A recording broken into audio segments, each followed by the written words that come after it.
Hey, speaking of bad signs, it's time for me to do something I've been vaguely threatening to do all week. Can I sit where you're going to sit, Erica? Sure.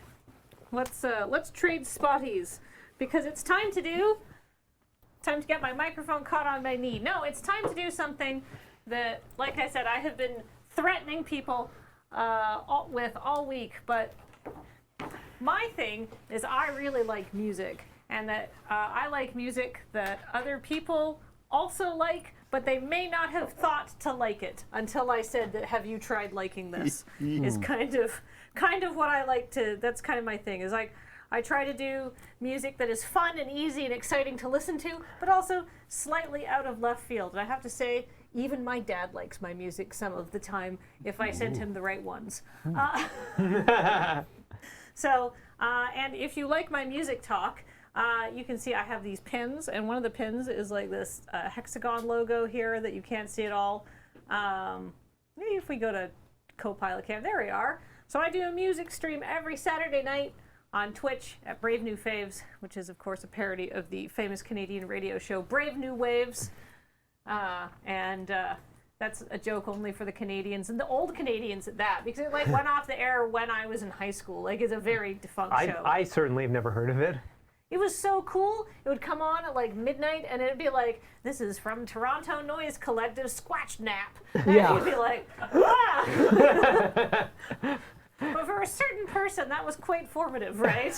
You know, because occasionally it'd be like, "This is Sonic Youth," and you'd be like, "My mind is blown." Yeah, I think I heard Bunko de Gaia on them once. Oh wow! And I was like, this rules. Yeah. Occasionally you'd be like, "This rules," and some of the times you'd be like, "This is horrible," and a lot of the time you'd be like, "Well, I'm certainly glad I heard this once as an experience." You know, life is for living, even if it's not always pleasant. So, speaking of life is for living, even though it's not always pleasant, here is 5 albums that I like from this year that are not King Gizzard and the Lizard Wizard. Our first album is by a band called Jockstrap.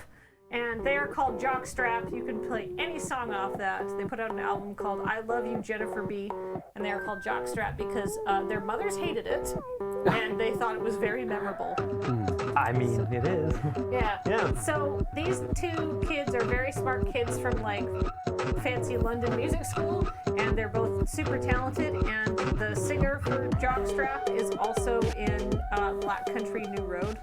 Is this the same school that produced Jamie XX and Fortet and Black Midi? Yeah. I believe so. All right. All of those super talented people. So I'm going to say, check out I Love You, Jennifer B. by Jockstrap. I don't know if there's any music playing, and I don't even mind if there isn't or not. Oh. My dad liked this. He said it was cool. Best endorsement. My dad liked this. My dad liked my dad legitimately did. He said he had a really nice voice, and I described that this one really got my dad's interest. I was like, think of this as the Eurythmics in 2022, Dad. Yeah, honestly. Right? Yeah. You've got a super talented, classically trained violinist and a super talented, musically trained beeps and boops guy, and they just like remix what it is to be like a modern pop song. Lots of twists and turns, lots of interesting noises, but beautiful virtuosic singing. So a little bit Postal Service in terms of bebop and nice singing sort of mixed together. I am never going to be one of the cool kids. You don't have to be one of the cool kids. They're not hanging out here. I feel like you've got to. I was about to say, I feel like you have to be very cool to be into this. I just don't feel very cool. Oh, like her dad? Yeah, my dad's like. Yeah. Well, I'm not as cool as her dad. My dad is like 70, so that's a pretty cool age. So, anyhow, this is cool. But maybe the next song, good luck, engineering, because my next album is by an Australian band called The Chats, and the album is called Get Bust. Except not. Maybe we'll just put up the artwork for that, because I think that's. So this is classic Australian punk music. Yeah. And it rules, and it's only like, it's really fun, It's like 30 minutes long, so it's not a big commitment. They're so fun. They're Thought you meant this one song was 30 minutes long. Oh, no. And then No, followed that up no with punk it's not song a is big... 30. Yeah, Yeah. does the album have 15 songs in 30 Yeah, minutes? yeah. let me 2 minutes. Let me. No, I clicked on the wrong one. I think there's only like 13 songs in 28 minutes. Yeah, I used to listen to short music for short people quite a lot, and I always appreciate how the producers of that album gave respect to Bad Religion by letting them put a song on that was over 2 minutes long. You know, it actually was very hard to put this on my playlist for Brave New Faves because I try to keep them over 2 minutes just for because I try to get 10 songs a week is my goal. Right. And if one song is sub 2 minutes, I feel like now I have to put on 11 songs because that one was so short. But they are so good. Highlight tracks for me: Panic Attack and The Price of Smokes. But the chats are great. Go listen to the chats. All right, Changing Directions Wildly. This might be something that other people like. Is the album Giant Palm by the UK sort of folk adjacent artist Naima Bach. It is just a really legitimate, beautiful album full of UK folk influenced songs, and it's rich, lush instrumentation and lovely vocal medley or melodies or however you say that. It's just a little bit unusual and unexpected and wonderful, beautiful, creative music, and the whole album just goes by so quickly, and you're like, oh, I love it. Oh, Paul the Maps guy says, I like how Edith Slump is so energetic now. Sounds like she really found herself. This sounds like music I would hear in Secret of Mana. I mean, This is great. Yeah, this is great. It's got lots of traditional instrumentation as well. So I can't recommend this album enough for listening to it and being like, what, it's over already? But that was so good, I need to listen to it again and again. I was on a serious kick. Donkey Kong Country water level vibes a little bit. I'm getting a lot of Boss Baby vibes. I've only seen one movie, Boss Baby. I watched the entire series. It's really brilliant. Legitimately, I really enjoy it. Boss Baby is one of my favorite cartoons. Standout tracks on this one include Camper I Van. will check it out. That's how you can tell it's traditional English music, because she's got a whole song about camper vans. Not a caravan? Let's see. All right, I've got two. So, just to ask, who was the artist again? Oh, this is Naima Bach. Nainabock. Cool. I kind of love me a lady folk singer, but I like a whole different variety of music. So I tried to pick stuff from lots of different genres. We had some poppy music. Jockstrap I consider pop music. The chats I consider music just for you. Naima Bach, you can show your dad. Bet my dad would like it. But this one is more for me, the album Komoyo Island by Kikugaku Moyo. They are a Japanese psychedelic rock band that sadly decided that they were too good and they had to call it quits after this album, so they're not making any more music. This project's over, and this is their swan song. They basically recorded this album and went, we're not going to get better than this. Fun fact, I got this job being prize coordinator after having a chat with Kathleen in a bar before seeing a Kikigaku Moyo concert. That's true, actually. Yeah. Weren't they good, though, live? That was so good. That concert was amazing. Yeah, basically it was 2018. I don't think either of us really knew much about the band other than they were coming here. They were playing at the nightclub very close to the moon base, so it was easy to get to. And that they had been on a King Gizzard, they had been at a concert that King Gizzard had curated once, so I thought, you know what, they're here, I like going to see concerts, I'll take a risk. And it was literally, I bust you not, out of all the concerts I've seen, one of the best I have ever seen. They are transcendently good live, and you can't see them live anymore, because like I said, they call themselves quits, but if you look on YouTube, there is a famous music bootlegger by the name of Whiskey Jack, who bootlegged one of their last concerts in Texas somewhere, so you can listen to them live, and their live performance is just mwah. And what was cool is we saw this concert before they put out their album Masana Temple, so we got to see a bunch of Masana Temple songs before we knew what they were. Yeah. Not that I would have known what they were anyhow, because I didn't know anything about the band. You don't need to be a fan of a band to go see them. You can just go check it out. So, and then my last one, this is, if you could play the track Haha. This is, I will actually do this one in my Edith Slump voice because I love this so much. My final recommend is the album Topical Dancer by Charlotte Adigéry and Bolis Pupol.